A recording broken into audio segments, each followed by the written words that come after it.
introduire aujourd'hui cette rencontre consacrée à la nouvelle version du guide pour l'inclusion des personnes trans dans l'enseignement supérieur. Alors, c'est vrai que je vais le dire moi-même, mais il est vraiment bien. Je l'ai feuilleté, il est disponible, donc prenez-le, n'hésitez pas. Alors, la RES y a forcément contribué, avec beaucoup d'autres.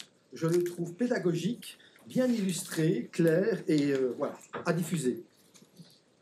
Et donc, cette journée internationale du souvenir trans instituée en mémoire des personnes transgenres victimes de transphobie. Donc, c'est important, évidemment, on commémore aussi un moment important par rapport à la reconnaissance et à un combat légitime. Ce guide est le fruit d'une collaboration étroite entre la RES et la Direction de l'égalité des chances de la Fédération Wallonie-Bruxelles, tout comme ce fut déjà le cas pour sa première édition en 2018. Par cette initiative, la RES réaffirme son engagement en faveur d'un enseignement supérieur inclusif et respectueux de la diversité. Cet engagement s'inscrit dans la continuité des actions déjà menées par l'institution, notamment à travers la commission genre de l'enseignement supérieur, mais aussi à travers le comité Femmes et Sciences et la conférence des PCG qu'elle héberge et accompagne. Promouvoir l'égalité, la diversité, l'inclusion constituent une valeur fondamentale de nos missions, afin que chaque personne puisse évoluer et s'épanouir pleinement tout au long de son parcours académique. Un grand merci aux membres de la COGES, à la Direction de l'égalité des chances et à toutes les personnes qui ont participé à la mise à jour de ce guide, à l'organisation de cette rencontre. Votre implication et votre enthousiasme ont permis de donner vie à ce projet collectif. Je vais passer la parole maintenant à Stéphanie Lange, députée au Parlement de la Fédération et députée du Parlement de la région de Bruxelles, qui représente le ministre Copiters de l'égalité des chances et des droits des femmes. Je vous souhaite une très belle.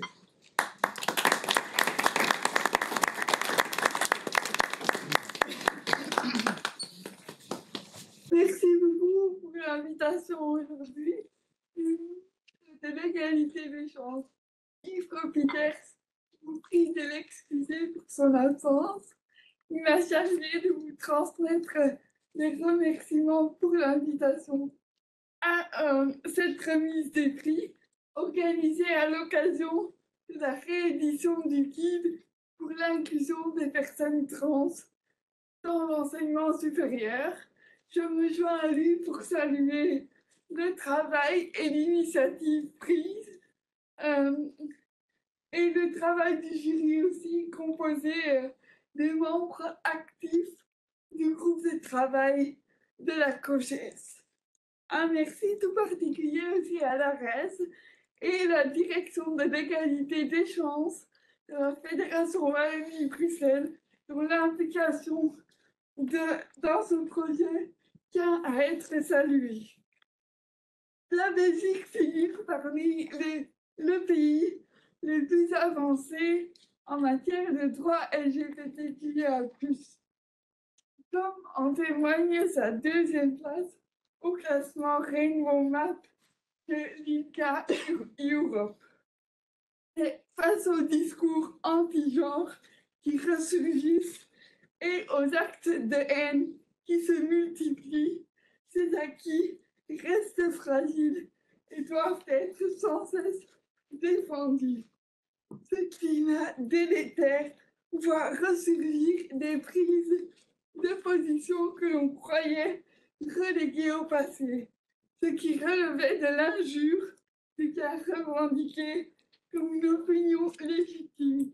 Ce glissement inquiétant modifie insidieusement ce que notre société considère comme acceptable au détriment des personnes les plus vulnérables.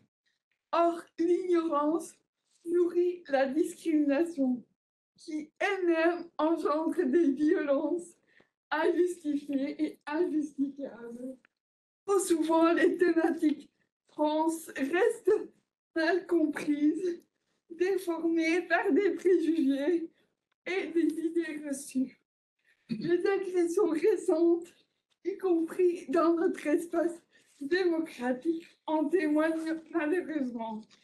En cette journée internationale du souvenir, nos pensées vont à toutes les personnes transgenres qui ont été assassinées ou qui se sont suicidées dans la précarité à cause de cette transphobie.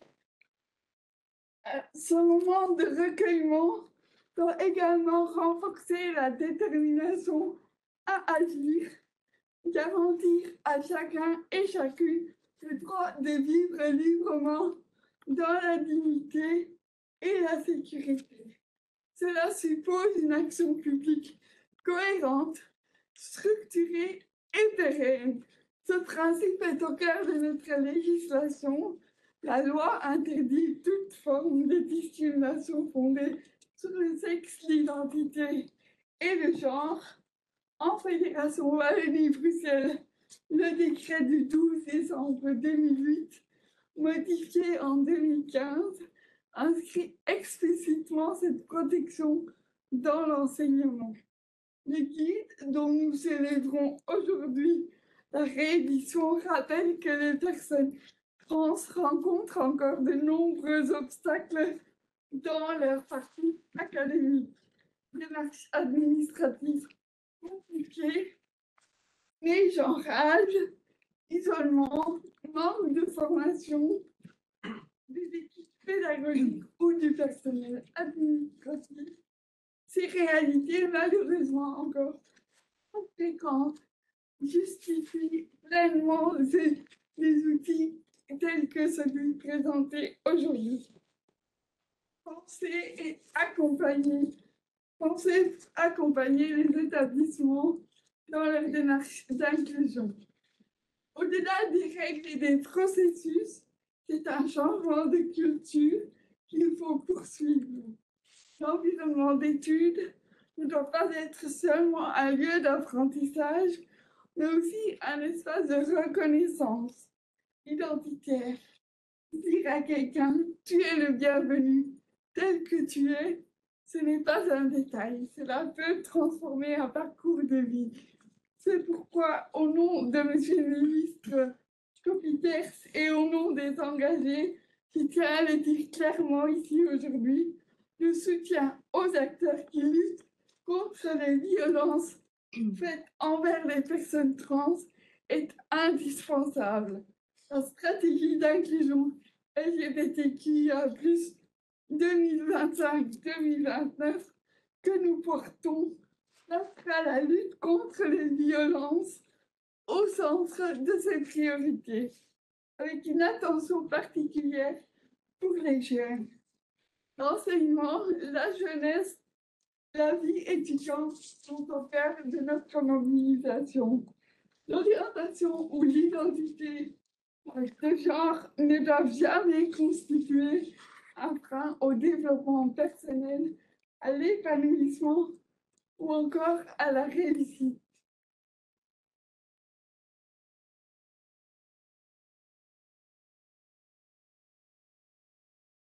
La réédition de ce guide illustre à merveille ce que peut produire la coopération entre les milieux académiques, les associations, les pouvoirs publics. Les réalités de terrain doivent inspirer les politiques publiques. C'est précisément ce que nous cherchons à faire en Fédération Wallonie-Bruxelles. Il me reste à saluer chaleureusement les deux lauréats de ce prix que j'invite peut-être à me rejoindre. Il s'agit de Justine Van Lanker, étudiante à Bruxelles, dont 7 illustrations ont été retenues dans les guides.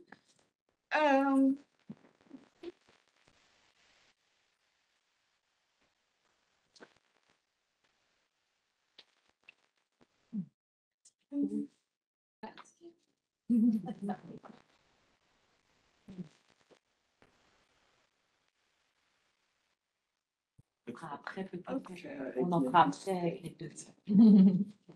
Et ensuite, Cara Yaridi, étudiant à Namur, dont 4 illustrations ont été sélectionnées, dont celle choisie pour la couverture et la fiche de sensibilisation.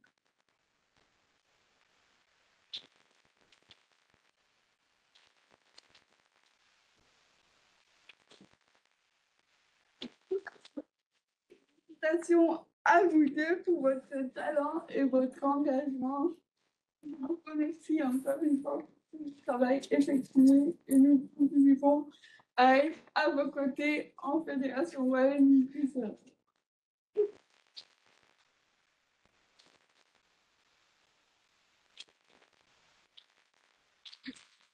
Merci beaucoup. Encore félicitations aux lauréats et lauréates. Alors, bonjour à tous, en présentiel et en ligne. Je suis Maria Moreno. Je suis en charge des questions de genre à la REF avec ma collègue Laurence Vincent. Et donc, j'aurai le plaisir de modérer cet événement et je veillerai au respect du timing. Donc, pour rappel, c'est 15 minutes par présentation. Comme ça, on pourra laisser un plus long temps d'échange par la suite. Donc, c'est un réel plaisir pour nous d'accompagner ce moment important, le lancement de la nouvelle version du guide pour l'inclusion des personnes trans dans l'enseignement supérieur. Ce guide a été repensé, enrichi et surtout porté par un travail collectif. Donc, nous allons directement entrer dans le cœur du processus d'actualisation avec deux intervenants qui ont joué un rôle essentiel dans ce travail de refonte. J'ai le plaisir de présenter tout d'abord Alain Vilquin, coprésident de la commission genre en enseignement supérieur, aux côtés de Laurence Rassel. Et il est accompagné aujourd'hui de Jonathan Delemos-Agra, chargé de projet à la cellule d'appui en genre de la direction de l'égalité des chances de la Fédération Wallonie-Bruxelles. Et donc, ils vont nous expliquer comment ce travail d'actualisation a été mené et les objectifs qui l'ont guidé.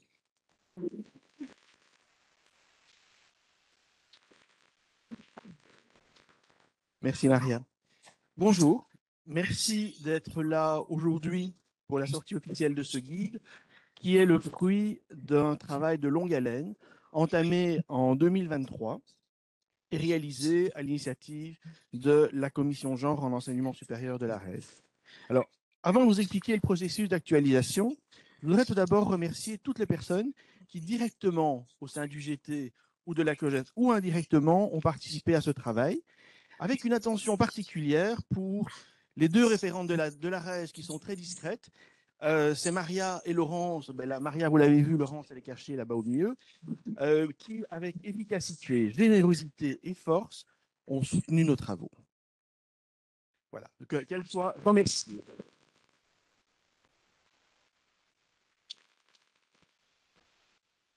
Je pense que sans elles, on ne serait pas arrivé au même résultat. Elles vous diront le contraire, mais voilà. Alors, avant l'outil que nous vous présentons aujourd'hui, un guide existait déjà, ça a été dit avant moi, et de l'avis des utilisatrices était assez bien fait.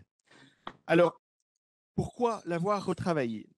Le guide existant a été réalisé en 2018, sous une législature précédente, et compte tenu de l'évolution sociétale sur les questions de genre, il est apparu qu'il a vieilli, qu'il avait déjà vieilli au niveau de certains contenus et de données y figurant.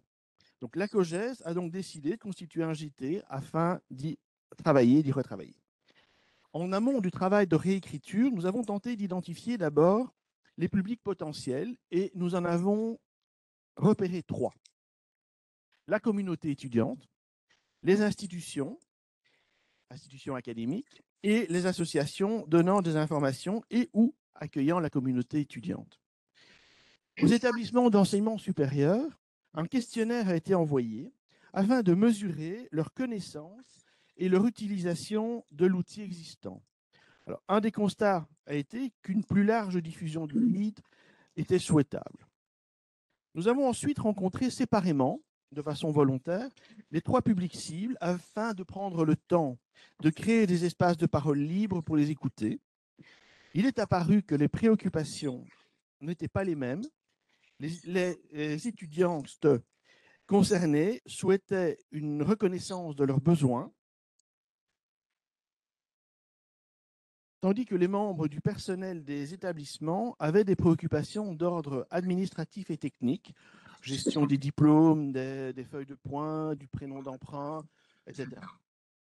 Mais également de type relationnel, communication, écoute, sensibilisation. Ces moments de rencontre ont été des moments importants en termes d'échange et d'écoute. Et donc pour nous, qui n'étions pas forcément au fait de la problématique, c'était particulièrement précieux comme moment. Alors pour ces rencontres, des appels ont été lancés, soit via les instances de l'ARES, les chambres, soit via des contacts directs. Une des questions qui s'est posée d'emblée portait sur la pertinence de conserver un guide pour 3 publics différents. Alors, si au départ, nous avions évoqué la possibilité de réaliser 3 guides, donc de le scinder, chacun à destination d'un public précis, les consultations ont fait apparaître l'intérêt de maintenir un outil commun, mais avec des angles d'approche spécifiques. C'est ainsi qu'a pu démarrer le travail de réorganisation et de réécriture, aboutissant au guide que nous vous présentons aujourd'hui, constitué de 5 parties. L'introduction définit les publics cibles, la raison d'être de ce nouveau guide et propose un lexique large permettant à tous, à toutes, d'approcher et de s'approprier un vocabulaire parfois utilisé de façon erronée parce que non ou mal compris. Une partie commune retrace le cadre et donne des informations pratiques aux victimes et aux témoins de discrimination. La 3e partie s'adresse spécifiquement au personnel des établissements d'enseignement supérieur afin de lui permettre d'accueillir au mieux la communauté étudiante trans et de lui offrir un accueil trans-friendly, évitant autant que possible les situations de discrimination ou d'outing. La 4e partie s'adresse spécifiquement à la communauté étudiante en lui rappelant ses droits et que faire en situation de discrimination transphobe ou d'outing.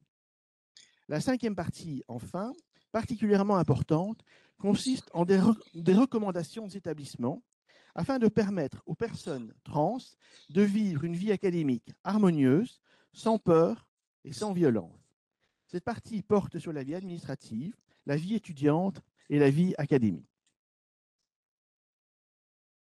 Quelques conseils simples y sont formulés, comme l'utilisation systématique du prénom d'usage dans les procédures administratives ou la suppression de la mention de la civilité, par exemple. Les personnes que nous avons rencontrées durant ce travail nous ont raconté leurs difficultés à se faire accepter, leur vécu en permanence sur le qui-vive, face à toute personne inconnue, qu'il s'agisse de services administratifs, de corps enseignants, de communautés étudiantes, la charge mentale que représente le fait de devoir anticiper, se protéger, lutter pour protéger son identité, sa vie privée et informer sur ses particularités. Et elles nous ont aussi raconté la violence dont elles sont victimes et la peur qui les accompagne au quotidien. C'était un élément particulièrement marquant de nos échanges. Si ce guide peut servir à aider à mieux vivre la différence de l'autre en la comprenant et en l'acceptant, si ce guide peut permettre d'éviter les erreurs douloureuses liées à la méconnaissance, alors le travail du GT n'aura pas été inutile. Je vous remercie et cède la parole à Jonathan.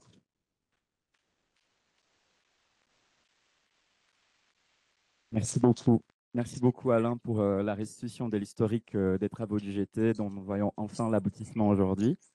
Je ne serai pas long, mais je tenais tout de même à rappeler un peu la dimension humaine et administrative derrière l'accomplissement de la refonte du guide pour l'inclusion des personnes trans en enseignement supérieur. La rédaction concrète de ces guides a été le fruit d'un travail minutieux et, avouons-le, lent, très lent même, où nous passions des heures à écrire chacune et chacun de son côté, et ensuite des heures à nous lire et à nous relire collectivement. Une lenteur qui nous a apporté des apprentissages mutuels, une attention accrue aux détails et surtout la certitude que nous avancions de manière prudente et consciencieuse sur notre travail. À l'ère de l'intelligence artificielle et d'une temporalité accélérée par des impératifs de performance, le travail d'intelligence collective viscéralement humaine derrière ces guides vient nous rappeler l'importance de prendre le temps. Prendre le temps pour travailler de manière responsable et rigoureuse. Les guides qui vous est proposé aujourd'hui est donc le résultat du travail profondément humain des membres étant restés engagés au GT tout au long de ces 2 ans, à savoir Frédéric Binon, Isabelle Despréteurs, Oleg Lebedev, Jean-Christophe Leloup, Maria Moreno, Laurence Vincent, Alain Wilquin et moi-même. Sans votre engagement indéfectible pendant toutes ces heures passées en présentiel ou derrière nos écrans, ces nouveaux guides ne pourraient simplement pas voir les jours. Au nom de la direction de l'égalité des chances, je vous remercie. Consacrer un rythme de travail humain à ces guides nous a permis d'essayer de pallier nos angles morts autant que possible, afin d'aboutir à une contribution adéquate à la complexité des défis et à la diversité des vécus de personnes trans en enseignement supérieur.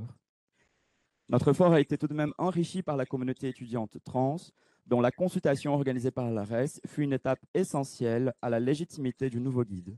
La mise à jour des enjeux relevés lors de la première consultation étudiante en 2017 nous a en effet permis de placer les vécus, les défis et les leviers d'action identifiés par la communauté étudiante trans au cœur de propositions du guide, les transformant dans un volet conclusif des recommandations aux établissements d'enseignement supérieur. Recommandations qui, espérons-le, pourront servir de base pour la mise en œuvre de changements effectifs et pérennes. De même, le secteur associatif LGBTQIA+ francophone nous a appuyés par une relecture du précédent guide tout en amont du processus et une relecture finale de la version mise à jour par l'EGT que vous avez en main aujourd'hui. Cette double relecture a une fois de plus démontré qu'une politique publique efficace s'est construite nécessairement grâce à l'expertise des personnes issues de la société civile, parmi lesquelles nous remercions particulièrement Erin Robert de Prisme, Maxence Paco de Genre Pluriel, Bastien Beaumont de la Maison Arc-en-Ciel de Liège et Tanguy Burlion des Pixiel. Votre relecture minutieuse nous a été capitale et nous vous en remercions. Tout ce travail n'aurait pas été possible sans le partenariat administratif entre l'ADEC et l'ARES, dont je tiens à souligner l'excellent suivi de Maria Moreno et Laurence Vincent, empreint d'intelligence, de rigueur et d'attention aux détails. Votre implication, au-delà d'un simple suivi administratif, s'est traduite par une véritable contribution aux réflexions et au processus de construction du nouveau guide. Au nom et aux yeux de tous les GT, vous avez été de véritables membres et partenaires des travaux et pour cela, nous vous en remercions. Merci également au travail essentiel de votre service de communication, très réactif, il faut quand même le souligner, et très impliqué dans la réussite graphique du guide. Enfin, nous vous rappelons que tout ce travail s'inscrit dans un cadre d'engagement légal de la Fédération Wallonie-Bruxelles, qui se traduit par l'adoption de son décret du 12 décembre 2008 relatif à la lutte contre certaines formes de discrimination, tel que modifié le 16 mai 2024. Ce décret a pour objectif de créer un cadre général et harmonisé pour lutter contre la discrimination, fondé notamment sur l'identité de genre, l'expression de genre, les caractéristiques sexuelles et la transition médicale ou sociale. Contrairement aux décisions politiques et administratives néfastes prises outre-Manche et outre-Atlantique contre les personnes trans, dont les femmes et les jeunes trans sont particulièrement victimes, la Fédération Wallonie-Bruxelles réaffirme son engagement dans la protection et la promotion des droits de toute la société, en y compris des personnes trans. En cette journée du souvenir trans, où les personnes concernées commémorent leurs adelphes tombés à cause de la transphobie, puissent ces guides contribuer à l'épanouissement et à l'euphorie de genre de la communauté étudiante trans en FEB. La concrétisation de ces guides vient nous rappeler, si rappel il fallait, que les droits trans sont des droits humains. Merci beaucoup.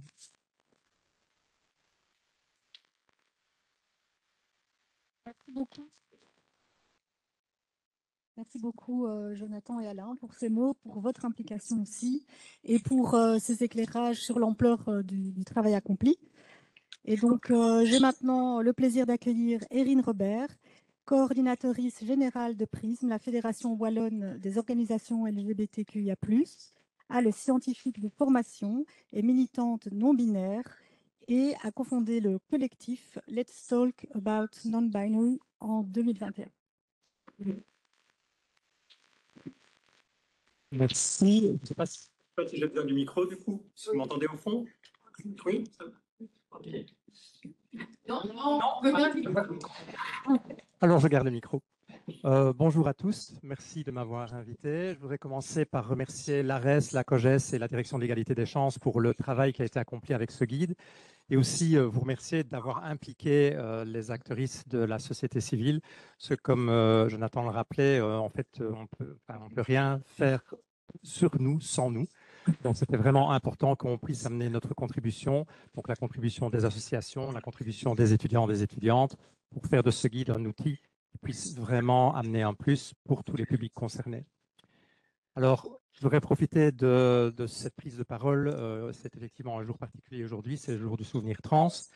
Comme Madame Lange l'a rappelé, la Belgique est plutôt bien placée. On peut s'enorgueillir d'une position enviable au classement d'ILGA Europe. Nous sommes deuxième et ça fait quelques années que nous sommes dans le trio de tête. Mais être en tête pour tout ce qui est le cadre juridique n'implique pas nécessairement que la société suit. Et c'est très bien qu'on ait toutes ces protections, qu'on ait tous ces outils mis en place, mais on voit effectivement qu'au niveau de la société, on a plutôt tendance à reculer actuellement dans la manière dont nos droits, dont nos vies, dont nos expériences sont perçues et sont traitées. Et donc, dans ce cadre-là, il est plus important que jamais, d'une part, de créer des outils qui puissent soutenir les personnes concernées, qui puissent soutenir les personnes alliées qui veulent faire évoluer les choses. Mais de façon générale, il est super important que et les associations et le monde politique puissent s'impliquer au jour le jour pour continuer à faire évoluer la société et faire barrage contre les reculs qu'on observe actuellement. À ce niveau-là, je suis très, très ravi aussi que dans la législature actuelle, en l'occurrence essentiellement le ministre de l'Égalité des chances, ait été le moteur pour un nouveau plan, une stratégie intra-francophone pour cette législature-ci, auquel ici aussi les associations ont été vraiment pleinement impliquées donc dans la définition de ce plan. Ce qui, j'espère, va permettre que les stratégies qui vont être mises en place vont répondre effectivement aux besoins du terrain. J'espère aussi que nous serons mis à contribution tout au long de ce plan pour en faire le suivi et évaluer l'efficacité et la pertinence des mesures tout au long de la législature. Dans le cadre de cette stratégie, effectivement, il va y avoir un focus assez fortement mis sur la jeunesse. Et c'est super important d'impliquer la jeunesse et les personnes qui travaillent avec les jeunes, parce qu'on voit qu'en fait, actuellement, quand je parlais de recul sociétal, la jeunesse est une cible des personnes qui veulent faire ce recul. On a parlé des mouvements anti-genre. Ce sont des mouvements qui sont structurés, qui ont beaucoup de moyens au niveau international, au niveau européen en particulier. On voit les effets que ça peut avoir, comme Jonathan le disait, outre-Manche et outre-Atlantique. Mais les effets sont visibles aussi. Malheureusement, on commence à voir certains éléments de discours percoler non pas dans les communications officielles, mais dans certains, parfois, discours de certains hommes et femmes politiques dans cette partie de l'Europe. Donc voilà, il faut pouvoir faire barrage à cela. Mais outre ces mouvements anti-genre structurés, il y a un autre mouvement qui est corrélé, qui nous inquiète énormément dans nos secteurs, c'est les mouvements masculinistes qui littéralement sont en train de faire un lavage de cerveau des jeunes garçons en particulier, en dénigrant tout ce qui peut être vu comme féminin, avec des propos extrêmement misogynes, sexistes, etc., qui évidemment se traduisent aussi par de l'homophobie et de la transphobie. Et je pense qu'on a vraiment là un travail à faire. Et donc, avec le monde enseignant, c'est absolument capital de pouvoir aller à l'encontre de ce discours masculiniste dès le plus jeune âge. Donc, tout ce qui tourne autour de l'EVRAS, évidemment, est absolument capital pour faire barrage à ce discours. Mais de l'enseignement, j'ai envie de dire de l'enseignement primaire, enseignement secondaire et enseignement supérieur, on doit mettre des outils en place pour combattre ces discours masculinistes et ces discours anti-genre de façon générale. Et donc, dans l'enseignement supérieur, évidemment, on doit continuer aussi à mettre les outils en place. Donc voilà, j'engage les pouvoirs politiques à continuer évidemment à soutenir les actions du monde associatif dans le monde de la jeunesse et le monde de l'enseignement pour pouvoir combattre tous ces mouvements et ces discours, et que nous travaillons tous et toutes main dans la main pour faire avancer les choses et avancer, continuer à avancer, donc non pas reculer ni même faire du surplace, mais continuer à avancer vers une société plus juste et plus inclusive pour tous. Voilà, merci beaucoup. Merci beaucoup, Erin, pour ce témoignage et pour l'expérience de terrain qu'ont pu apporter les associations dans ce processus. Donc, nous allons maintenant poursuivre en donnant la parole à une voix étudiante qui rappelle combien ces questions se vivent au quotidien dans les parcours d'enseignement supérieur, notamment. J'ai le plaisir d'accueillir Élie Osselet, étudiante, engagée depuis son arrivée à l'université sur les questions de genre et militante active à Namur, notamment au sein du collectif étudiant LGBTQIA+, aussi connu comme le cercle chez Marchat. Donc, Élie a participé activement au processus d'actualisation de ce guide lors des diverses consultations étudiantes qui ont eu lieu.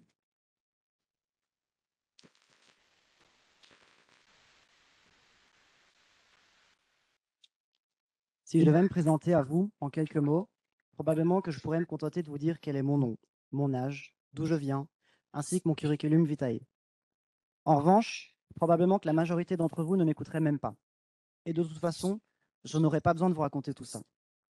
Je n'en aurais pas besoin car, à l'instant même où j'ai pris place sur cette scène, vous m'avez, consciemment ou non, catalogué, étiqueté et rangé dans une boîte de laquelle vous ne me laisserez sortir que pour valider ce que vous pensiez de moi. Alors peut-être avez-vous raison. En effet, mon prénom est Élie. Et en effet, je ne suis pas né sous ce nom. Mais pendant quelques minutes, j'aimerais tout de même forcer ma boîte de Pandore et vous raconter ce que les stéréotypes de genre ne vous ont pas dit en me regardant. Hier encore, j'étais sur les bancs des auditoires où je poursuis la dernière année de mon master en biologie moléculaire, cellulaire et biochimique.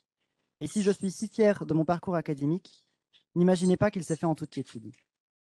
Si je me suis autorisé à transitionner en arrivant à l'université, c'est précisément parce que l'université m'a été vendue comme un fief de tolérance, d'acceptation, de neutralité et de respect. Et pour un temps, ça a été le cas. Mes professeurs et professeuses étaient tout à fait disposés, à considérer mon changement de prénom, et je n'ai eu aucune altercation ou aucun besoin de justification avec mes camarades de classe. En somme, j'ai eu la chance de pouvoir poursuivre mon baccalauréat de manière plus ou moins sereine. Mais ce vécu n'implique que moi. Je ne suis absolument pas une référence comparée à d'autres de mes adelphes. Je suis blanche, privilégiée, sans handicap, avec un certain degré d'éducation et une apparence qui n'intrigue pas au premier regard vis-à-vis de mon identité.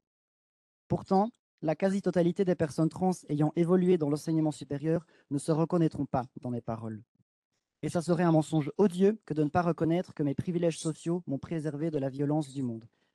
Tout comme il serait irresponsable de ma part de ne pas reconnaître que la question de la transidentité est complémentaire au reste des luttes sociales. La lutte pour les droits des personnes trans est directement liée à la seconde vague du féministe des années 60. Les féministes intersectionnelles l'avaient d'ailleurs déjà bien compris.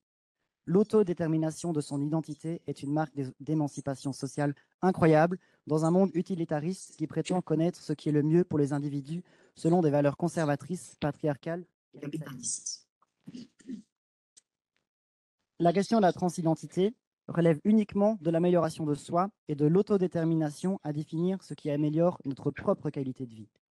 Les traitements hormonaux de substitution, par exemple, ne sont pas bien éloignés d'autres molécules ou composés, en ce sens qu'elles améliorent le confort de vie des individus. Parce que la transidentité n'est pas une question de différence à traiter, mais de qualité de vie. La transition de genre n'implique que des individus, à l'échelle individuelle, qui cherchent simplement à améliorer leur confort de vie grâce à ce que les avancées biomédicales offrent. Et il est profondément hypocrite de reprocher aux personnes trans de vouloir améliorer leur confort de vie. Combien même cela implique de remettre en cause les stéréotypes essentialisants qui cantonnent les individus à certaines positions sociales strictes. Malgré ça, seules les personnes trans semblent être garantes de savoir que la transidentité est à des années-lumière de tout complot conspirationniste ou lobby destiné à l'altération de la nature humaine. La notion de genre est l'apanage des sociétés humaines, en ce sens qu'elle permet une distinction pertinente entre, d'un côté, les questions sociales relatives à la sexualité d'un individu, et d'autre part, les questions relatives à la représentation sociale et culturelle des individus qui s'est historiquement construite sur base d'éléments sexuels. Ce que ça veut dire, c'est que la condition de la femme en tant qu'actrice sociale n'est pas un synonyme systémique de ce qu'est la femme en tant que sexe, mais il a été historiquement et socialement hiérarchisé sur base du sexe. Tout comme l'homme en tant qu'acteur social est nécessairement une construction culturelle et historiquement dominante qui s'est autant entretenue par ce qu'est l'homme en tant que sexe. Autrement dit, on ne naît pas femme, on la crée. Cette conception peut sembler archaïque, mais elle est profondément révélatrice du fonctionnement de nos sociétés actuelles et du traitement réservé aux personnes trans. Nous agissons dans notre présent par souci de ce qui se faisait avant nous afin de le pérenniser. Et les changements sociaux qui en découlent ne se font jamais avec une joue tendue. Tout ça nous amène aujourd'hui à une période de l'histoire où les personnes trans sont considérées comme hors de la norme établie. Et les choses ne vont pas en s'améliorant. Tant l'existence de l'autodétermination est intrinsèquement entremêlée avec l'ensemble des variables sociales. Parce que nous sommes en incapacité de supprimer les conséquences climatiques de notre vie ultra-consumériste, les tensions géopolitiques qui en découlent ne font qu'intensifier la recherche des ressources nécessaires à nourrir la machine capitaliste. Les taxes et les réformes contre la population et la petite main-d'œuvre s'enchaînent et le populisme promet des jours meilleurs à moindre effort partout à travers le monde en personnalisant la solution au travers des communautés ostracisées. Ces propos choquent, mais il n'y a rien de nouveau à ce que l'immigration soit prise pour cible. Ce n'est pas nouveau que les droits des femmes, des personnes trans et LGBTQIA+, au sens large, sont effacés d'un revers de la main comme si la liberté de tout ce qui n'est pas un homme n'était plus pertinente en situation de crise. En ce sens, les luttes LGBTQIA+, féministes, pro-écologie et anti-guerre sont toutes entrecroisées. La régression, voire la répression dans les rues et la pénalisation du droit à la parole et à l'émancipation sur ces questions en dit énormément sur l'état démocratique de nos sociétés. L'accès à l'éducation et aux études spécialisées a toujours nécessairement servi un agenda politique, même démocratique et laïque. Mais ce que je constate ces dernières années, moi et d'autres étudiants, trans ou non, c'est que l'enseignement supérieur tend également à devenir un lieu de banalisation d'idéologies conservatrices, essentialisantes et fascistes, en ouvrant la porte à des personnalités publiquement connues pour faire pousser les ailes aux discours les plus conservateurs. Et ce que j'ai eu la chance de ne pas avoir vivre durant mon baccalauréat, je le vis aujourd'hui sous couvert de démocratie et de liberté de parole de la part de mes tortionnaires. Pour un sujet comme la transidentité, on ne peut même pas parler d'harcèlement ou de discrimination, tellement ce qui se passe en réalité est encore plus violent. Les regards de haine qui se posent sur vous se trouvent dans toutes les instances, toutes les classes et toutes les hiérarchies sociales.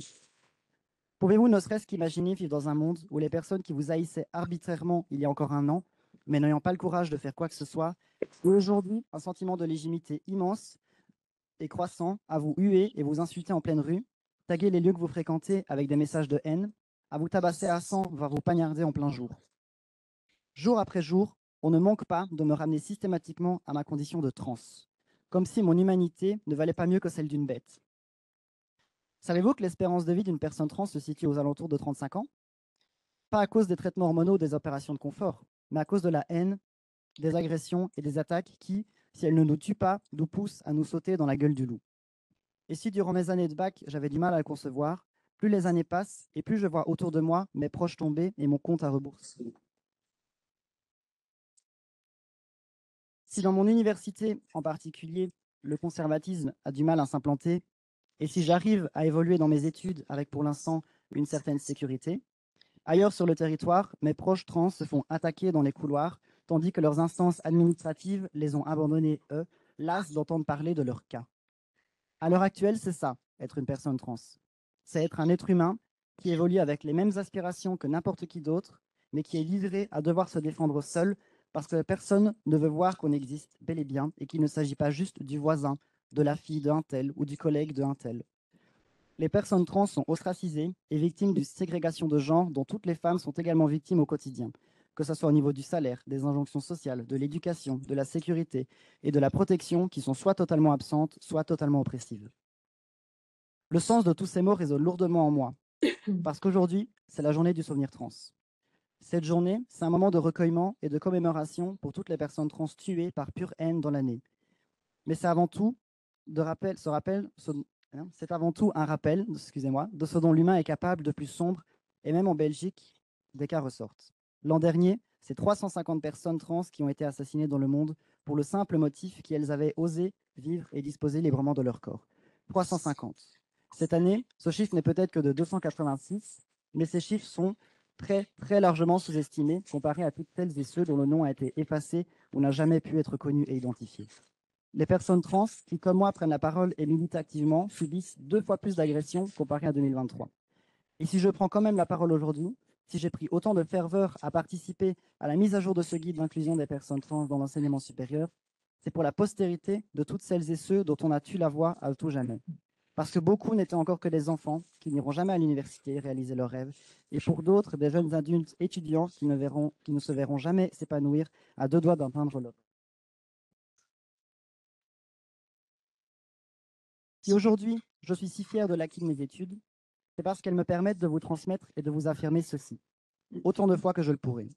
La transidentité n'a rien d'exceptionnel dans l'histoire de l'évolution humaine, tout comme elle n'a rien de surprenant dans la nature, ce qui implique qu'elle ne s'effacera pas. La transidentité continuera d'exister aussi longtemps qu'il y aura des humains sur Terre, et ce, peu importe la haine et les drames qui pourront être érigés pour tenter de nous taire.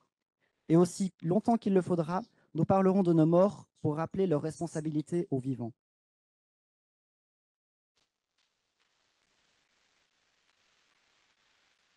Merci.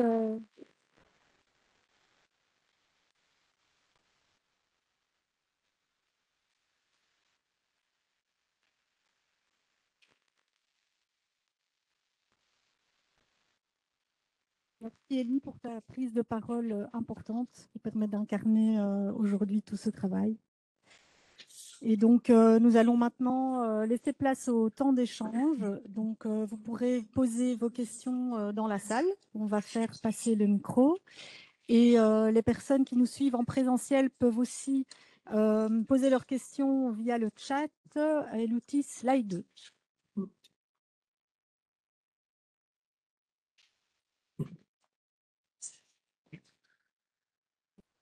Bonjour, merci beaucoup à toutes et tous pour ce travail important de mise à jour et de réédition du guide.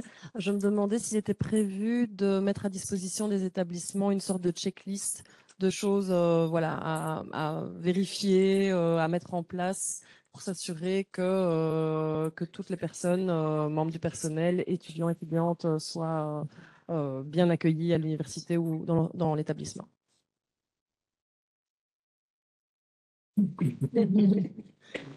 Alors, oui, c'est une question qui a été évoquée dans les travaux du GT. On n'a pas abouti. Probablement parce qu'on avait la crainte d'oublier quelque chose. Et finalement, une checklist, ça donne bonne conscience. On a coché les cases, c'est bon. L'idée plutôt du guide était de donner des outils permettant, en ce qui concerne le personnel des établissements d'enseignement supérieur, de disposer des connaissances nécessaires pour essayer autant que possible de commettre le moins d'erreurs. C'est plutôt ça l'esprit, plutôt que de se dire j'ai bonne conscience parce que j'ai coché toutes les cases. Voilà. Mais ça ne répond peut-être pas à toutes les attentes, mais le guide ne répondra pas de toute façon à toutes les attentes, mais aidera au mieux, nous l'espérons. Oui, je rejoins tout à fait Alain. En fait, la perspective, c'était aussi parce que la situation actuelle en Fédération Wallonie-Bruxelles est que il y a une assez forte diversité autant dans la forme des établissements d'enseignement supérieur, mais aussi dans l'état d'avancement. Donc, il y en a, enfin, je ne vais pas les citer, mais il y en a certains qui ont une politique vers l'égalité des genres et voilà, et aussi par rapport à la diversité sexuelle assez importante. Il y a d'autres qui sont beaucoup moins avancés sur ces questions. Donc, en fonction des différents réseaux, nous nous sommes dit que les guides serviraient des bases pour que, peu importe le niveau comment dire, de l'état d'avancement déjà actuel des différents établissements, qu'ils puissent aller puiser directement et dire ok, ça on a déjà mis en place, voilà, mais ça par contre il manquerait. Donc voilà, je ne sais pas si ça répond à votre question.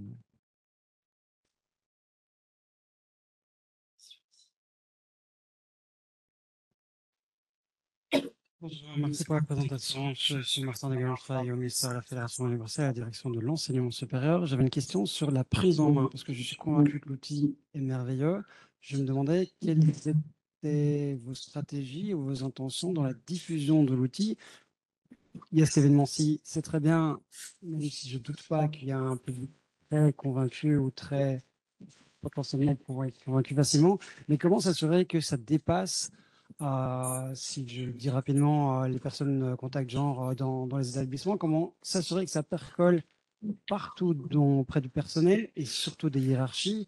Est-ce que vous avez pensé à ça et comment est-ce qu'on peut, nous, voilà, je pense avec la casquette en premier ministère, mais aussi de façon générale, contribuer à la diffusion et à la prise en main de toutes les dispositions qui se trouvent dans l'outil?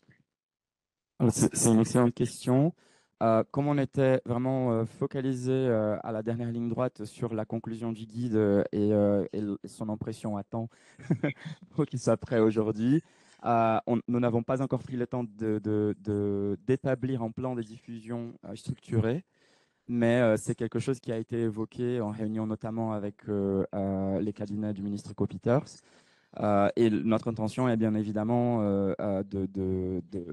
d'établir ces plans de diffusion de sorte à ce que ça arrive à tous les établissements d'enseignement supérieur en Fédération Wallonie-Bruxelles, en sachant que il y a aussi une géométrie très variable en fonction de la taille de l'établissement, dans le sens où ça ne fait pas de sens d'envoyer les mêmes nombres d'exemplaires à l'Université de Namur ou à l'ULB que à une école, à une autre école plus petite ou une école supérieure des arts. Donc, il s'agit aussi de faire une distribution la plus intelligente possible. Côté pratique, on a 5000 exemplaires qui sont déjà imprimés et prêts à être livrés dans le quai de déchargement du ministère. Et donc, voilà. Mais je pense que dans ce sens-là, je profiterai à mon tour pour passer les micros peut-être à Erin. Comment on pourrait aussi faire des synergies avec le secteur associatif pour assurer les choses. Merci Jonathan. Oui, en fait, c'est super important parce que le guide précédent, de fait, il n'était pas mal, hein. Il était déjà bien complet. C'est vrai qu'il y a eu des évolutions législatives et sociétales qui ont nécessité cette remise à jour, mais en soi, il contenait déjà beaucoup d'informations totalement pertinentes et très utiles. Mais c'est vrai que nous, on a eu beaucoup de retours au niveau des associations, d'étudiants, d'étudiantes qui rencontraient des difficultés dans leur enseignement. Et quand on prenait des contacts, il s'avérait qu'en fait, personne n'était au courant de l'existence de ce guide, même 2 ans après sa sortie. Et donc là, on avait un outil qui était, plein de gens avaient mis beaucoup de temps pour le réaliser. Cet outil était qualitatif, mais il n'était pas utilisé correctement ou pas diffusé suffisamment. Donc ici, je pense qu'effectivement, la stratégie de diffusion et d'utilisation du guide va être primordiale. Je ne sais pas dans quelle mesure, au niveau des cabinets, des ministères, il y a une possibilité de faire un peu plus que conseiller, mais d'avoir un caractère injonctif à l'utilisation du guide. À un moment donné, je pense que pour les endroits, comme tu le disais, il y a des endroits où les choses se font naturellement et il y a une volonté de vouloir avancer. Donc, que le guide soit là ou pas, on sait qu'il y a des endroits où des choses vont être mises en place. Mais on sait qu'il y a des endroits où, là aussi, guide ou pas, s'il n'y a pas une injonction derrière, ça va rester compliqué, quoi. Donc là, je pense qu'il y a un rôle du politique, et donc en l'occurrence de l'enseignement supérieur, pour faire un caractère injonctif au niveau des directions, etc., pour dire vous devez en fait utiliser ce guide, vous devez mettre en place les mesures qu'il préconise. Alors, au niveau du monde associatif, évidemment, nous, ce qu'on peut faire, le guide sera à disposition aussi dans nos établissements, dans nos lieux de rencontre, etc., ce qui permettra aux étudiants qui sont confrontés à des problèmes et pour qui les établissements ne font pas la démarche eux-mêmes, de pouvoir trouver l'information, de savoir qu'elle est là, et peut-être de pouvoir eux-mêmes aller dire à leur direction ou à leur prof, etc., vous savez, ça existe et c'est quelque chose qui est quelque part labellisé par le monde politique. Et l'ARES et la COGES. Mais voilà, c'est un peu ce qu'on peut faire. Donc voilà, moi je fais ici vraiment aussi un appel au monde politique du côté enseignement et enseignement supérieur pour vous demander de ne pas faire que envoyer le guide, mais aussi vraiment appuyer de manière injonctive à son utilisation et à l'implémentation des mesures. Je profite. Peut-être rajouter, enfin, si tu permets, par rapport à ce point-là, qu'entre la sortie du guide précédent et le guide actualisé, il y a quand même une grosse différence, c'est la mise en place, et je le dis en tant que président de la COGES, c'est une lutte de la COGES qui a été gagnée, c'est la mise en place des personnes contact genre. Aujourd'hui, chaque établissement a une personne qui est le relais, qui est la personne qui observe les besoins, et donc la diffusion passera au moins par ces personnes-là. Alors ce sera sans doute insuffisant, mais au moins ça existe, au moins on a un point d'entrée dans chaque établissement qui permettra d'ajuster. On parlait de quantité de guides à diffuser, ça se fera au sein de chaque établissement en fonction de sa réalité géographique aussi. Certains établissements sont répartis sur pas mal d'implantations, d'autres sont plus centrés. Voilà, la taille de l'établissement, les besoins réels de l'établissement seront mesurés par les personnes comptables. Ça, c'est pour les établissements d'enseignement supérieur. Pour le reste, effectivement, un plan de communication devrait être nécessaire.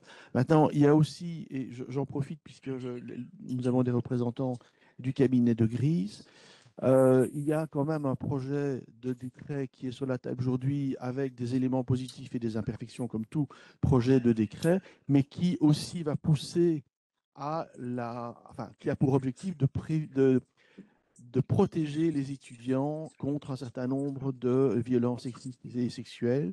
Et donc, il y a quand même des éléments là aussi dans ce texte qui sont contraignants en termes de formation du personnel. Bon, le texte, c'est un projet, il n'est pas encore approuvé, il y aura certainement des modifications qui seront apportées, mais voilà, il y a quand même des éléments là dans le suivi de l'enquête Bièvre qui vont pouvoir aider aussi les établissements à mieux lutter contre les difficultés qu'on rencontre et qu'on évoque aujourd'hui. Je profite de cette question avant de passer la parole, parce qu'il y a plusieurs questions, donc il y a monsieur, pour relayer une question du chat qui était à savoir est-ce qu'on peut se procurer le guide sur demande et comment? Oui, tout à fait, c'est une bonne question. Vous pouvez tout à fait écrire à la direction de l'égalité des chances ou même par téléphone. Et en fait, on vous l'envoie via la poste. À savoir que les guides sera aussi accessible en ligne, donc vous pouvez aussi télécharger les PDF. Mais naturellement, si vous voulez des exemplaires papier, comme j'ai déjà affirmé, il y a 5000 exemplaires qui sont déjà prêts à être livrés. Donc oui, tout à fait, c'est commandable, on va dire. Merci beaucoup.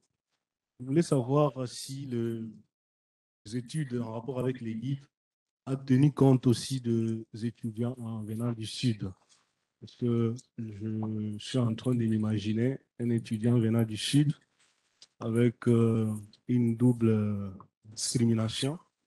Alors, c'est dans ce sens-là que je voulais savoir si les études en rapport avec les guides ont tenu compte aussi des étudiants venant du Sud. Merci.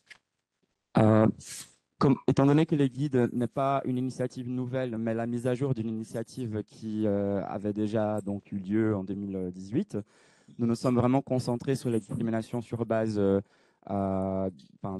l'identité de genre, de la performance de genre, transition médicale ou sociale. Et donc, pour répondre concrètement à votre question, une attention à d'autres critères de discrimination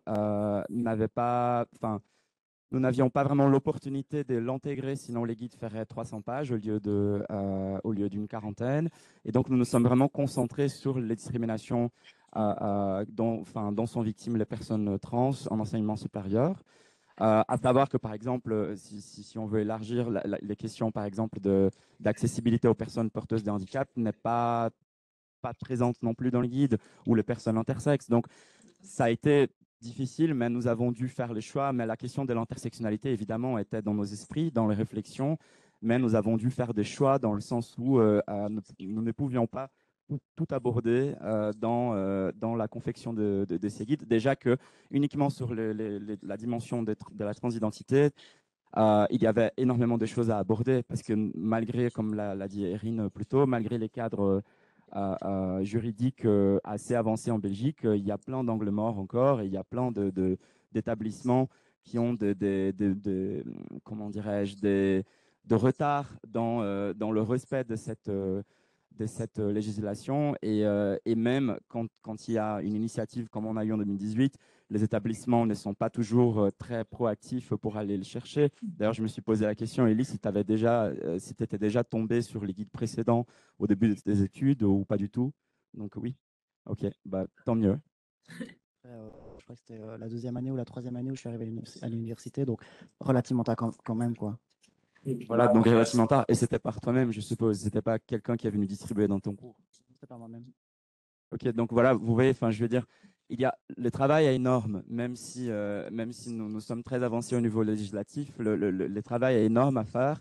Et donc, l'inclusion d'autres critères de discrimination, malheureusement, ce n'était pas possible que nous puissions les aborder d'une manière suffisamment sérieuse, étant donné les canevas qui nous étaient en partie. Merci pour votre question. Merci pour cette présentation et pour ce guide. Je suis Cécile Jardin, je travaille à l'École supérieure des arts Saint-Luc à Bruxelles et ça fait plusieurs années, je dirais 2-3 ans qu'on est vraiment fort engagé sur ces questions, qu'on a mis énormément de choses en place et pourtant, et c'est ça que je voulais voir, on constate quand même toujours un taux d'abandon chez les étudiants et étudiantes trans qui est vraiment super important. J'ai pas l'impression qu'il faiblit et vraiment pour des difficultés trop forte au niveau psychologique. Voilà, on essaie vraiment d'agir, surtout peut-être pas suffisamment, mais je me demandais si c'était quelque chose qui se rencontrait ailleurs. Et nous, on a vraiment l'impression que c'est là-dessus qu'on bute. Alors, il ne faut peut-être pas les maintenir absolument voilà, dans les études, c'est peut-être pas pour ça, pour autant un constat d'échec, mais voilà, j'ai quand même l'impression que oui. Et je ne sais pas s'il y a des études qui se sont faites ailleurs ou sur des pays où ça, voilà, en marche depuis plusieurs années. Et si on constate que là, on peut enrayer cette difficulté principale qu'on ne constate pas chez les autres étudiants et étudiantes. Des études sur l'abandon des études par les personnes trans? Oui, principalement. Je n'ai pas personnellement, à ma connaissance, mention d'études officielles. Après, oui, sur le travail, entre guillemets, travail que je fais moi-même, en échangeant avec des personnes trans et en recensant un peu tout ce qui est vécu des personnes trans dans l'enseignement supérieur, c'est clair qu'il y a une nette tendance à avoir une abandon, principalement en raison de la charge mentale qui est à la fois dirigée vers la poursuite des études, donc toute la charge de travail que ça demande, et aussi toute la charge et la précarité qui découle de la transidentité suite à toutes les injonctions sociales et la pression qui gravite inévitablement autour de toutes ces questions-là à l'heure actuelle, quoi. Pour abonder dans le sens dit, je pense qu'il y a la dimension de stress minoritaire qui est importante ici. C'est-à-dire qu'il il y a la pression mentale que tout étudiant et étudiante peut avoir dans le cadre de ses études. Mais effectivement, il y a tout ce stress et cette pression qui vient de la pression sociale. Et en fait, ce n'est pas nécessairement au sein de l'école elle-même. Bon, il y a des écoles où il y a des problèmes, mais il y a des écoles où l'école fait ce qu'elle peut et fait de bonnes choses pour l'inclusion. Mais les étudiants ne vivent pas dans un vase clos au sein de l'école, ils sont inclus dans une société. Et en particulier pour les personnes jeunes, les personnes trans qui sont jeunes, elles sont confrontées à une violence qui est même croissante en fait pour le moment. Et on sait aussi que les personnes plus jeunes ont tendance à être beaucoup plus connectées. Et la violence qu'on voit à l'heure actuelle sur les réseaux, je veux dire, si on n'arrive pas à se déconnecter de TikTok, Twitter et compagnie, la violence à l'égard des personnes trans est absolument énorme. Et je pense, enfin voilà, ça amène un stress et une charge mentale supplémentaire qui est très lourde. Et voilà, le problème ne vient pas nécessairement de ce qui se passe au sein de l'établissement scolaire, c'est juste que pour les personnes trans, il y a une charge mentale générale due à la pression sociale et à la haine en ligne, etc., qui fait que c'est juste difficile de poursuivre quoi que ce soit, en fait. Donc voilà, je pense que ce n'est pas nécessairement lié à ce qui se passe au sein de votre établissement, dans ce cas-là, dans ce cas précis ici, mais de façon générale, pour les personnes trans, en particulier les jeunes, pour le moment, enfin, on vit dans un monde qui est compliqué, quoi. Oui, c'est pour ça, c'est parce qu'on a mis tellement de choses en place qu'il y a un côté extrêmement frustrant de se dire. Maintenant, en matière de récolte de l'information, c'est quand même un sujet très compliqué parce que quelqu'un qui abandonne, il faut encore savoir que la personne est trans. Et donc, il y a un risque de phénomène d'outing aussi qui est important. Donc, la récolte d'informations est quand même très, très délicate sur ces sujets-là. Oui, c'est pour ça que la vie associative qui suit au quotidien et qui voit. Les bonnes interventions de mes camarades m'ont fait penser à deux éléments pour vous. Il y a le rapport, le tout récent de la FRA, donc la Fundamental Rights Agency de l'Union européenne, où il y a, je pense, un volet sur l'enseignement supérieur, où en effet, partout en Europe, les taux d'étudiants trans à abandonner les études est d'une manière avérée supérieure à celui de la moyenne des étudiants. Mais il y a aussi, et c'est un clin d'œil à mes collègues du fédéral, demain, il y a la sortie du suivant volet de l'étude récurrente de l'Institut pour l'égalité entre les femmes et les hommes, être trans en Belgique. Et donc, il y a une première étude qui a été faite il y a, je pense, 7 ans ou 10 ans, je ne sais plus exactement, mais voilà, 2017, je pense. Bref, et donc demain, à l'occasion de la fin de la semaine commémorative autour de la journée du souvenir trans aujourd'hui, il y a cette étude et je suis certain qu'il y aura un volet sur l'enseignement supérieur aussi. Merci. On a encore des questions dans la salle, mais on va passer le micro à mes collègues parce qu'on a quelques questions dans le chat.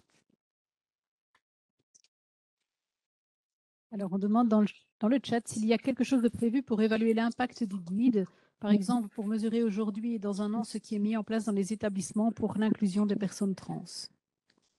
C'est une excellente question. Après, je n'ai pas énormément d'éléments, si ce n'est de dire à cette personne que nous sommes actuellement en train de construire justement la stratégie LGBTQIA+ commune à la région Wallonne et à la Fédération Wallonie-Bruxelles. Et ça sera l'occasion justement de de réfléchir à l'évaluation de l'impact du guide, notamment après sa distribution.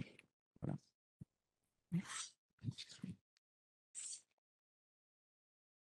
Donc moi, je suis étudiante en communication à la Haute École de la province de Liège. Je suis représentante de mon conseil, étudiant et aussi la FEF.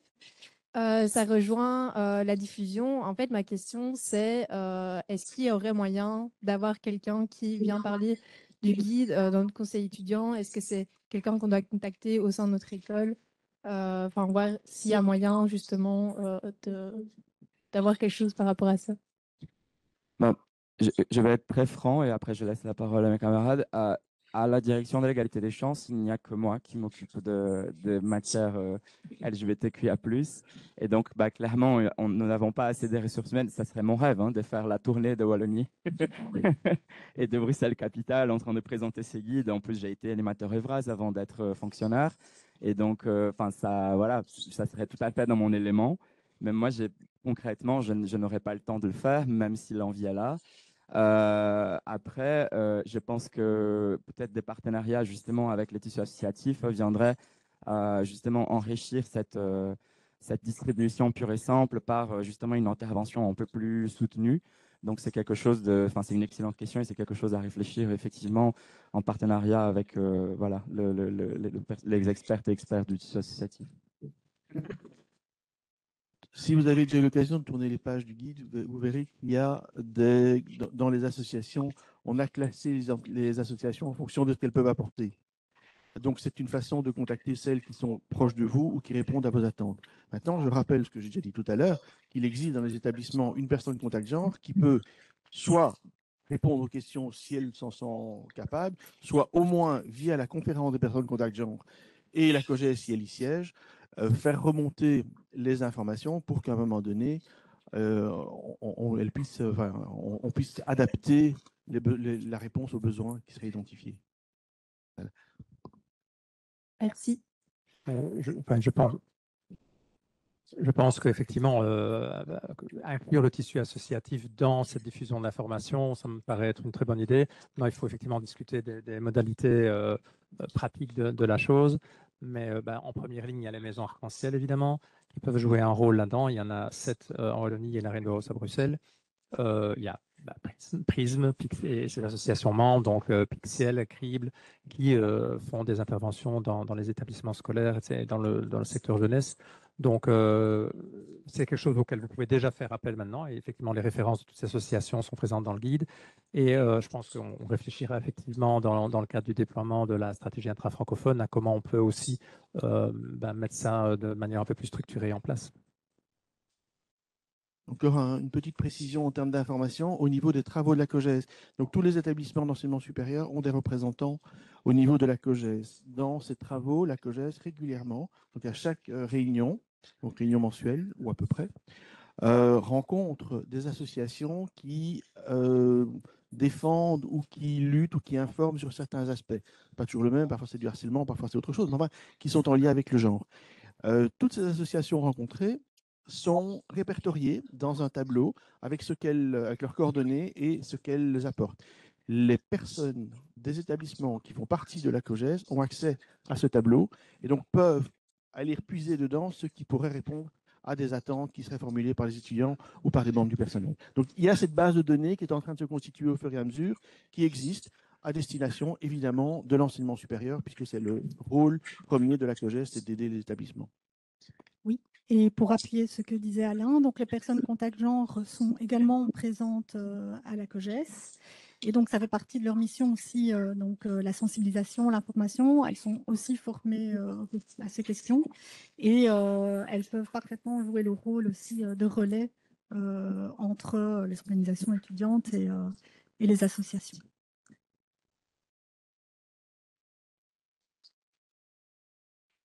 Merci. Bonjour, je m'appelle Sarah, je suis prof au conservatoire.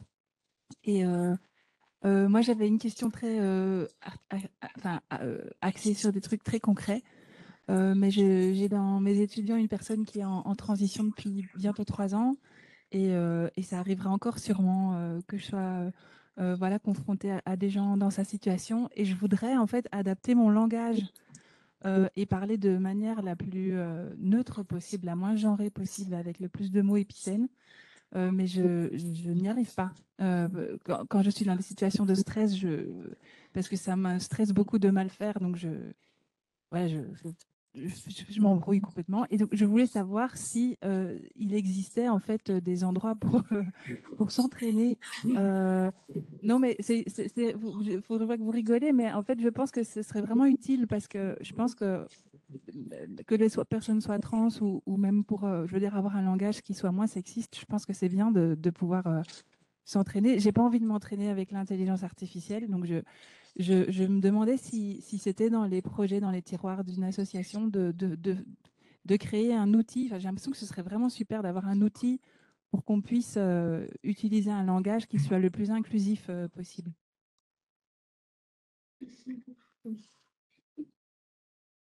On n'a rien là tout de suite dans les tiroirs, mais c'est quelque chose qu'on pourrait creuser.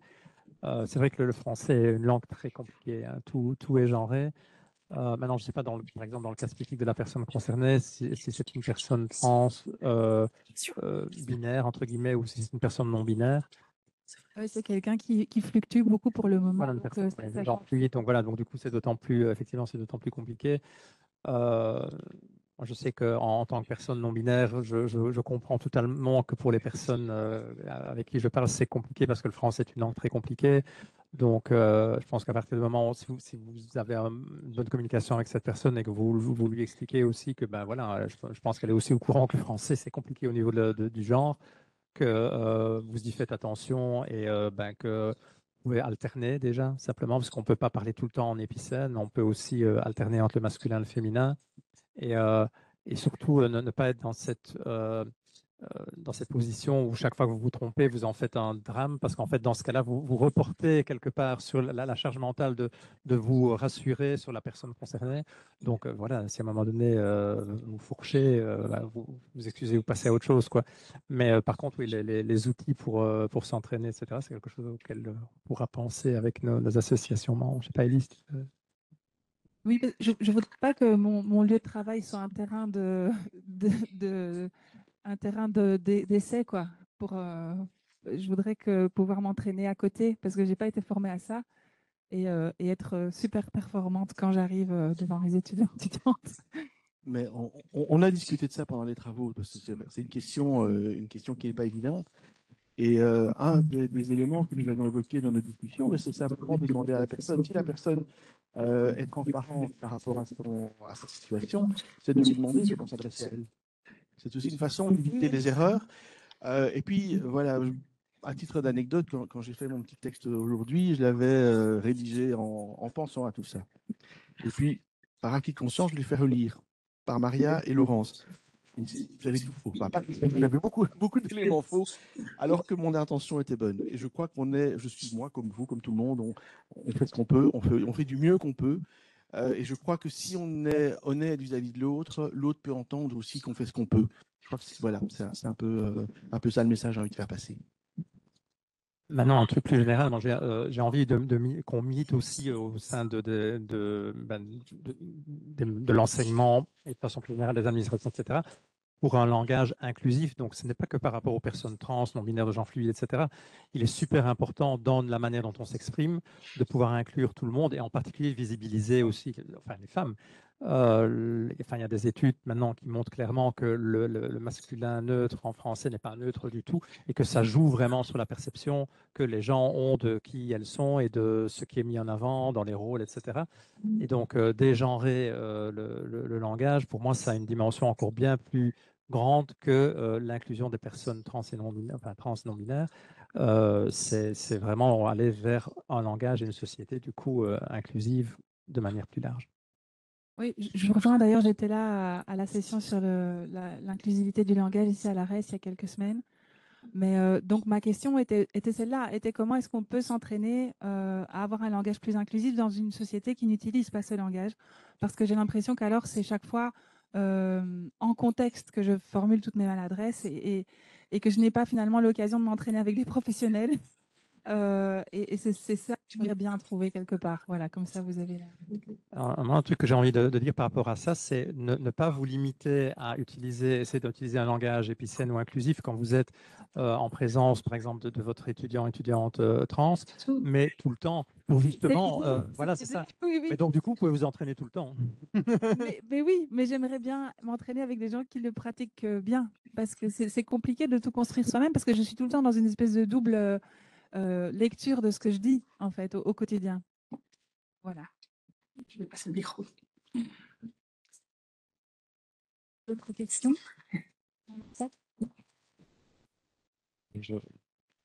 Il fonctionne, oui, il fonctionne.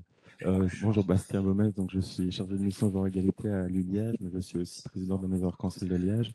Juste un petit conseil, il y a un super guide de la Fédération Wallonie-Bruxelles, guide d'inclusion, d'écriture inclusive, qui s'appelle Quand dire, c'est inclure. Oui, et là, il y a pas mal de choses qui sont assez intéressantes. Il est très bien fait.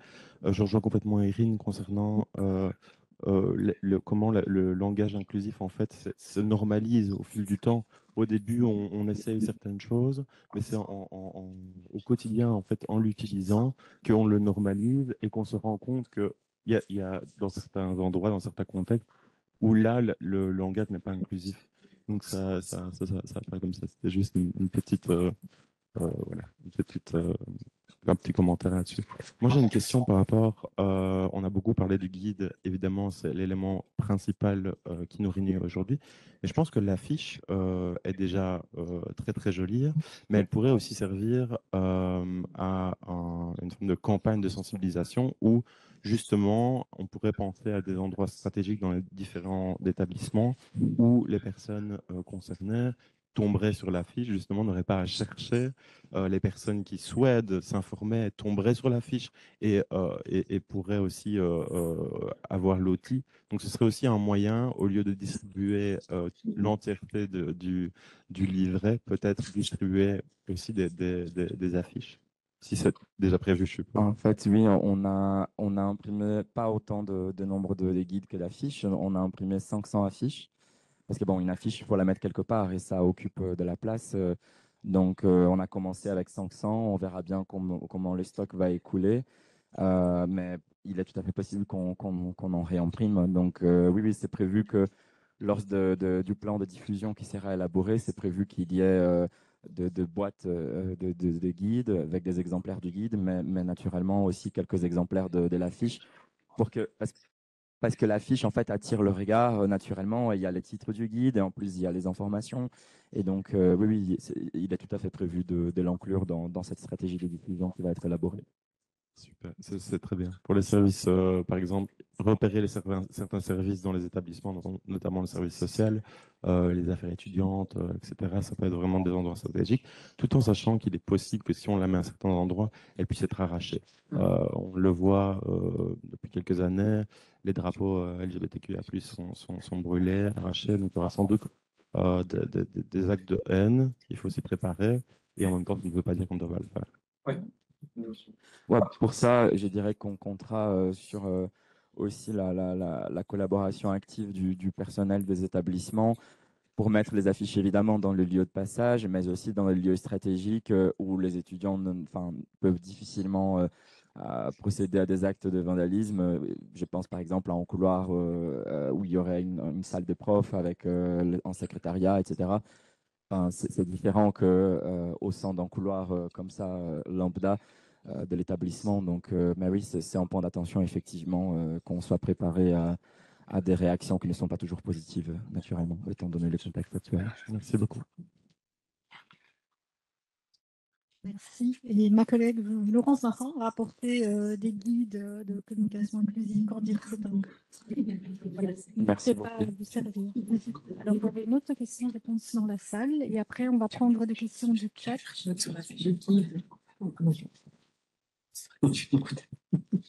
Bonjour, je m'appelle Hélène, je suis enseignante à la Haute École Libre Louis Prigogine. Moi, ma question, elle est un peu plus large. Par rapport à l'EVRAS, que pensez-vous de l'EVRAS obligatoire dans l'enseignement supérieur? Parce qu'on a beaucoup parlé des angles morts du contexte légal qui est tout à fait favorable, des recommandations ici qui sont faites pour les établissements. Mais il y a les premières personnes qui discriminent, qui sont les étudiants eux-mêmes et qui, pour le mieux, le font parce qu'ils sont ignorants ou au pire parce qu'ils ont le cerveau lavé par tous les mouvements dont on a parlé. Mais donc, que pensez-vous des leviers qui sont possiblement mis en place et notamment voilà, de l'imposition de l'EVRAS aussi dans l'enseignement supérieur par rapport à cette question-là? Alors, c'est une très bonne question, mais votre question relève d'une matière que je ne suis pas particulièrement au sein de la direction de l'égalité des chances. Évidemment que je suis au courant de ce que c'est l'EVRAS et de l'importance de l'EVRAS en enseignement en Fédération Wallonie-Bruxelles, mais c'est ma collègue Mathilde Adélier qui est juste là devant moi et à qui vous pourrez après adresser votre question d'une manière plus étayée. Donc, je ne vais pas me positionner parce que, d'autant plus qu'en tant que fonctionnaire, enfin, voilà, c'est une matière qui relève du ressort politique. Mais pour vous dire que, par contre, juste de réagir sur un point sur votre question, les discriminations peuvent naturellement venir des étudiants et étudiantes, mais il ne faut pas ignorer non plus que la transphobie n'est pas juste un acte personnel d'une personne à l'autre, ça peut aussi passer d'une manière systémique, ça peut être fait par exemple par simplement le fait que les systèmes informatiques soi-disant ne peuvent pas accepter qu'on mette un prénom social et donc la personne est obligée à avoir un prénom qui ne lui correspond plus dans sa carte étudiant ou alors dans son diplôme, ou par exemple une question vraiment en détail qui a surgi pendant les travaux du guide. Certains établissements d'enseignement supérieur, pour des raisons qu'on ignore, mettent la mention madame ou monsieur dans le diplôme. Or, il n'y a rien qui les oblige dans les décrets paysages. On a été vérifié, enfin Laurence et Maria, pour être tout à fait précis, ont été vérifiés et en fait, il n'y a rien qui les oblige à mettre la mention civile. Or, c'est quelque chose qui est fait par certains établissements. Et donc voilà. Pour revenir à votre question sur l'EVRAS, je pense que c'est quelque chose à être répondu plutôt par le monde politique, bien que j'estime naturellement que l'EVRAS est super important. Mais voilà, merci.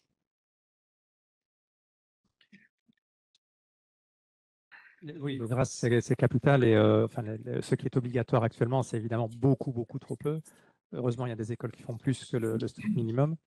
Mais ces questions-là, c'est évidemment une question d'éducation beaucoup plus globale. Je veux dire, l'EVRAS touche à ces thématiques spécifiques, mais je pense qu'une éducation, je veux dire, presque à la citoyenneté et aux valeurs humaines est cruciale et importante.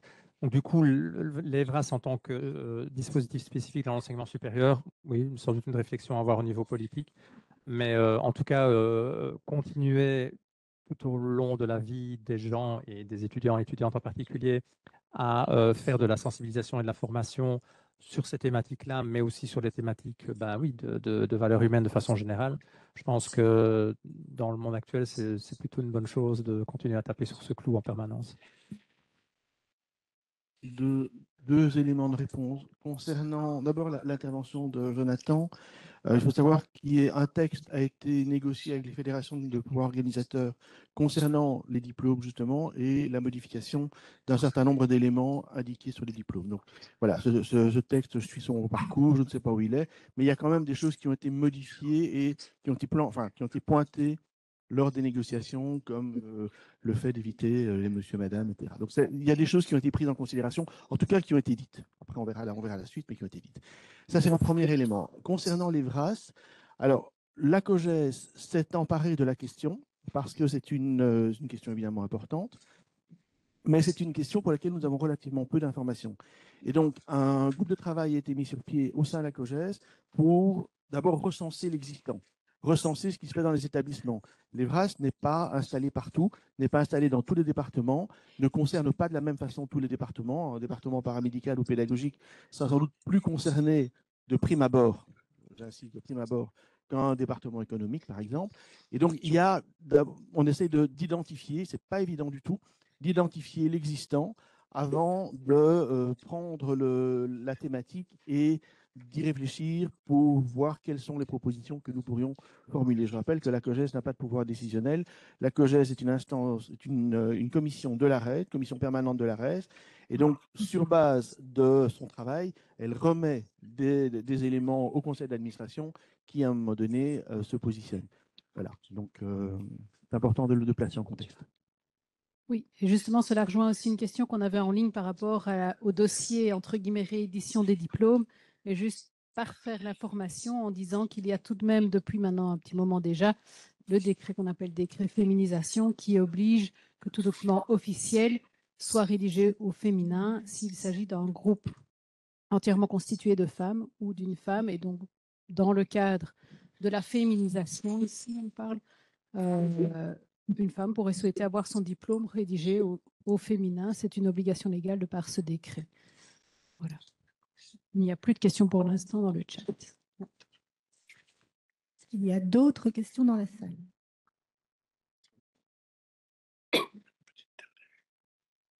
Merci pour vos interventions. Je m'appelle Stéphane, je suis référent inclusif dans une haute école à Bruxelles. Donc, tout d'abord, peut-être une petite réflexion, je ne sais pas si c'est une... Je vais le formuler plutôt en termes de questions. Pourquoi n'avez-vous pas repris dans le titre, donc guide pour l'inclusion des personnes trans vers et dans l'enseignement supérieur? Je pense qu'au travers du témoignage d'Élie, on voit bien que c'est une histoire de vie. Et si effectivement il y avait eu ce vers dans la sensibilisation générale, peut-être qu'elle aurait pu trouver l'information avant Bac 2 ou Bac 3, si je me souviens bien. Et deuxième petit point, et j'arrêterai là, mais ça s'adresse peut-être également aux politiques, le mot inclusion. Dans le paysage de la Fédération Wallonie-Bruxelles, pour l'enseignement supérieur, il y a un décret enseignement supérieur inclusif. Et pour pouvoir rentrer là-dedans, il faut être porteur d'une pathologie. Donc voilà, je ne pense pas que ce sera le cas, mais... Ouais, et donc peut-être que là, au niveau du choix des mots, il y a une réflexion à avoir, mais je pense que ça dépasse, ça vient plutôt au niveau politique. Ça montre surtout que ce guide devrait être revu à un moment donné, pas tout de suite, hein, et qu'il est imparfait. Évidemment qu'il est imparfait. On a travaillé, le terme inclusion, de mémoire, je ne pense pas qu'on l'ait questionné. On l'a repris parce qu'il existait et peut-être qu'on aurait dû le questionner. Mais voilà, c'est aussi l'imperfection du travail humain. Là, je me permets de dire, je ne pense pas que le terme inclusion ici devrait être questionné. C'est plutôt le décret dont vous parlez qui devrait être questionné. Parce que c'est celui-là qui est extrêmement limitatif. Donc l'inclusion, c'est évidemment beaucoup plus large que l'inclusion de personnes avec une pathologie, porteuse de pathologie ou de handicap. L'inclusion, ça concerne toutes les dimensions, que ce soit orientation sexuelle, identité de genre, sexe, origine, etc. Donc oui, je ne remettrai pas du tout en cause inclusion, mais le décret. Et sur les dents ou vers l'enseignement supérieur, bon, déjà, il fallait une lisibilité du titre et on a repris les titres de 2018, comme l'a dit Alain, aussi dans un état d'esprit des continuités. Il faut savoir que les titres étaient encore plus grands. Celui de 2018, c'était guide d'accompagnement pour l'inclusion des personnes trans dans l'enseignement supérieur. Et donc, on a enlevé d'accompagnement parce qu'on s'est dit, pour l'inclusion, ça dit déjà tout ce qu'on souhaite. Mais sur les vers ou dents, les guides a été conçu pour des personnes concernées qui seraient déjà dans les études. Mais c'est une réflexion intéressante, naturellement. Donc, est-ce que le fait d'entamer une transition ou le fait de subir plutôt de la transphobie est aussi une entrave à l'accès aux études en soi? C'est une excellente question, en fait. Les guides a été réfléchi pour des personnes qui seraient déjà en train de faire des études et qui subissent de la transphobie. Mais voilà, mais merci pour votre réflexion. Mais comme on a réfléchi vraiment à ces stades-là, dans l'enseignement supérieur, ça me paraissait naturel. Merci. Pour ajouter ce qui a été dit brièvement, je pense que le guide en tant que tel a déjà pour vocation et pour message principal de rappeler que toutes les questions relatives à la transidentité sont toujours considérées, sont toujours d'actualité, et c'est pas quelque chose qu'on a fait en 2018 et puis on l'oublie, on laisse sur le tapis. Donc, je pense que ne serait-ce que le fait de mettre à jour les informations, par exemple, dans ce guide, permettent justement de relancer aussi toute la machinerie de communication et permettre justement aux nouvelles étudiantes qui arriveraient dans l'enseignement supérieur d'avoir directement accès à ce genre d'informations et d'avoir les ressources directement sur savoir qui contacter en cas de problème d'un point de vue discriminatoire.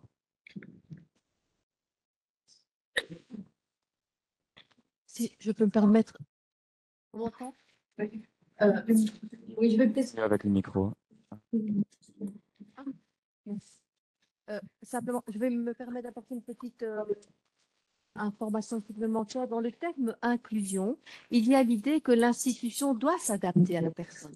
Là où je vous rejoins, oui, là où je vous rejoins, c'est qu'il y a cette idée de handicap très, très malheureuse. Mais ce qui est séduisant dans le terme inclusion, c'est que l'institution a cette charge de veiller à intégrer matériellement au niveau des ressources, etc., ces personnes entièrement comme toute autre personne dans l'institution. Voilà.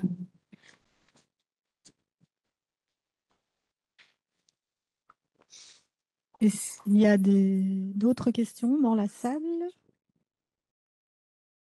Dans le chat? Alors, pour les personnes dans le chat qui demandent où trouver la version numérique du nouveau guide, sachez que la RES va, je pense, aujourd'hui, demain, dans les jours à venir, aujourd'hui. Donc, sur le site de la RES, la page sera mise en ligne ici, juste après l'événement, pour justement remettre le lien vers la version numérique du guide. Nous attendions la fin de l'événement pour pouvoir le mettre sur Internet. Même son de cloche pour la direction de l'égalité des chances, nous attendions que l'événement soit naturellement passé de sortie pour, voilà, pour les mettre en ligne. Comme ça, vous seriez les premières personnes à pouvoir. Alors. Oui, tout à fait. On fera une comme sur nos réseaux, Facebook, Instagram. Et en boutade, on trouve l'adresse Internet dans le guide. Papier. Suggestion pour le prochain print des affiches, mettez un QR code sur l'affiche avec directement l'accès PDF. Donc, il n'y a plus de questions? Encore un peu le temps. Bon, ben, s'il n'y a plus de questions, donc cet événement touche à sa fin. Donc, merci à tous pour vos interventions, pour vos questions importantes et pour votre présence en nombre, en présentiel et aussi en ligne. Et alors encore un immense merci à toutes les personnes qui ont contribué de près ou de loin à la refonte du guide, aux collègues aussi de la com qui ont aidé à la conception graphique et aussi à l'organisation de cet événement. Et aussi un grand merci au Comité Femmes et Sciences qui a apporté un soutien financier à ce projet. Et donc voilà, l'événement ici sera retransféré sur la chaîne YouTube de l'ARES et visible à tout moment. Merci.